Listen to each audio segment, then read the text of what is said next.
ছাগলনাইয়ায় China দুয়ারি জালের বিরুদ্ধে mobile court, 2 জনকে অর্থদণ্ড। প্রতিদিনের দাগন ভূঁইয়া ডেস্ক। 13ই জুলাই রবিবার ছাগলনাইয়া উপজেলার জমদ্দার বাজারে নিষিদ্ধ চায়না দুয়ারি জালের বিরুদ্ধে মোবাইল কোর্ট পরিচালনা করেন শিবু দাস, সহকারী কমিশনার ভূমি, ছাগলনাইয়া, ফেনী। এই জাল ব্যবহারের ফলে দেশীয় মাছসহ অন্যান্য জলজ প্রাণীর উপর মারাত্মক নেতিবাচক প্রভাব পড়ে।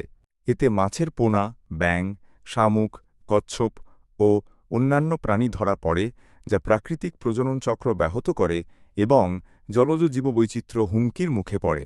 অভিযানে আটককৃত জালসমূহ ধ্বংস করা হয়। এছাড়া বাজারে পরিদর্শনের সময় বিভিন্ন অসঙ্গতি পরিলক্ষিত হওয়ায় মোবাইল কোর্টের মাধ্যমে 2টি মামলায় 2 জনকে মোট 8,000 টাকা অর্থদণ্ড প্রদান করা হয়।